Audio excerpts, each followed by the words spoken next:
about the SA node, the sinoatrial node, and how I keep mentioning that the heart is innervated, but we do not depend on the nervous system to set the pace and set the beat and start the beat of the heart. I think it's pretty much where we left off, and then we mentioned that we do have the sympathetic fibers that innervate it, and parasympathetic that innervate it. So if this is what happens, is that pretty much where we left off? Does everybody remember? Okay. Yeah, this is it. So this means that conduction system of the heart, that SA node to the AV node, to the bundle of His, to the Purkinje fibers, this is what's going to give us the heart beat. This cycle of a heartbeat is going to be represented by a contraction and a relaxation of the atria and the ventricles. So when we have a complete contraction and relaxation of the chambers, that's considered one heartbeat.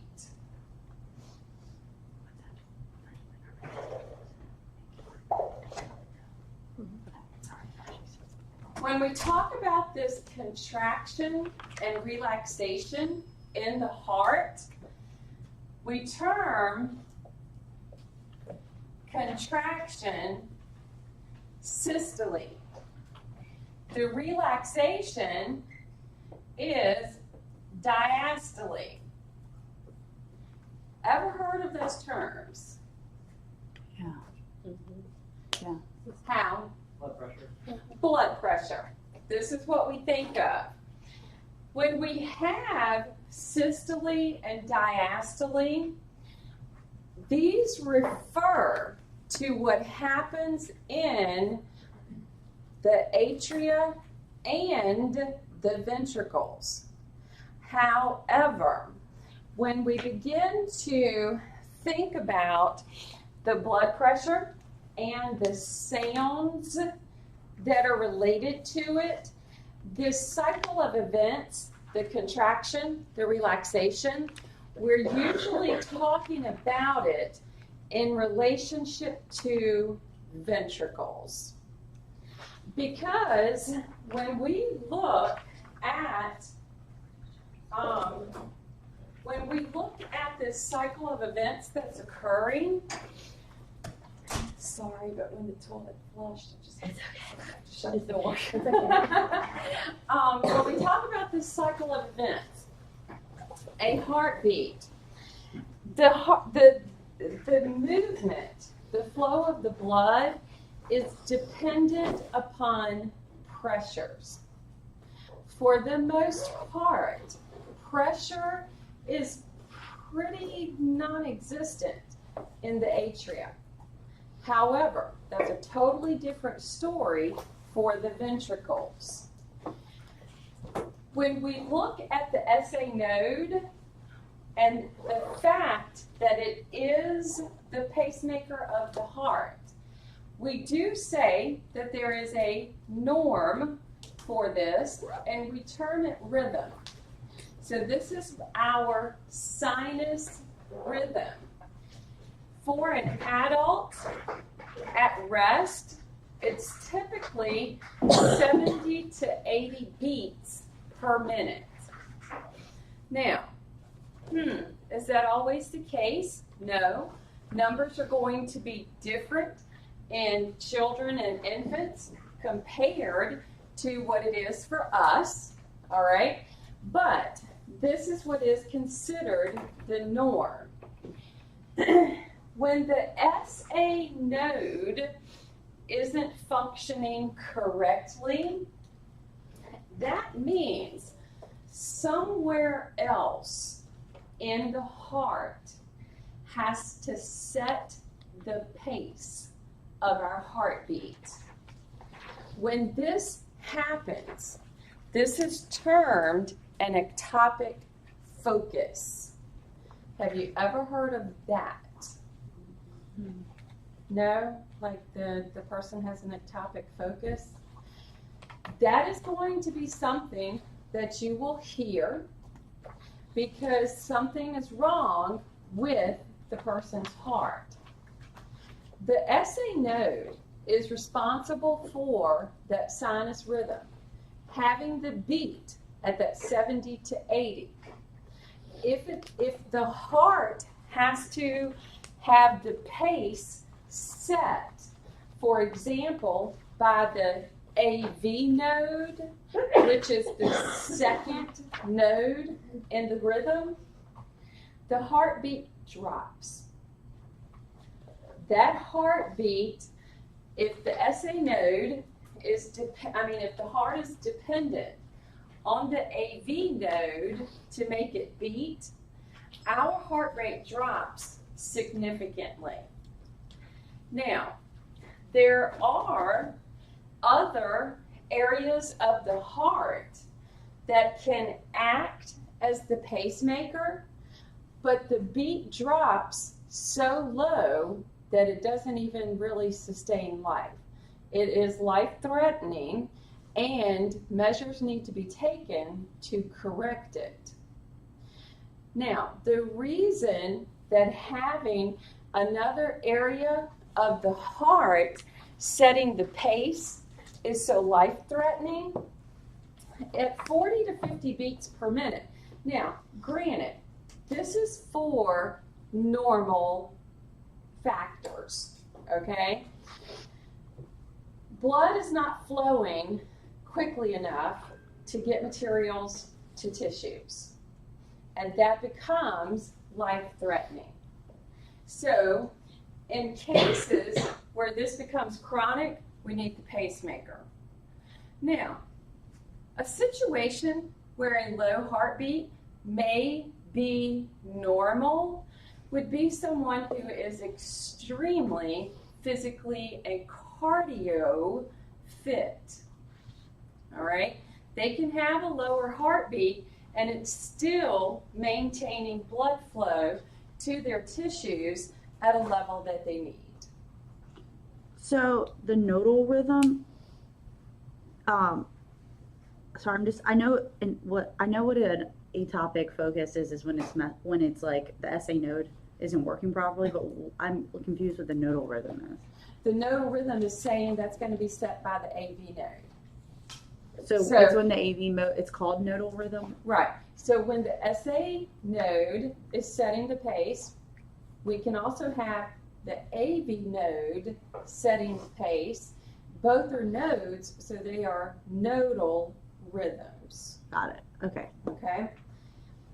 Now, here's where we have to get down to the cellular level. Oh man, does any of this look familiar? Okay. Why?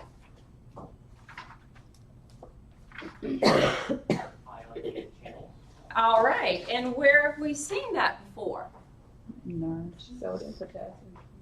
My sodium potassium pump, my muscle, my nerve, okay? Once again, we're looking at muscle tissue, okay? Just remember 3 types of muscle within the body: skeletal muscle, cardiac muscle, smooth muscle. So we're still talking about muscle tissue. So there shouldn't be any difference in what to expect because we're still dependent on those electrolytes. We are still at the cellular level, which means even though we're looking at cells, you know, with a particular type of shape to them and that sort of thing, they still have a plasma membrane. And embedded into that plasma membrane are all of those little channels. those proteins that act as the channels. All right? We also find that there is actin and myosin. What is that?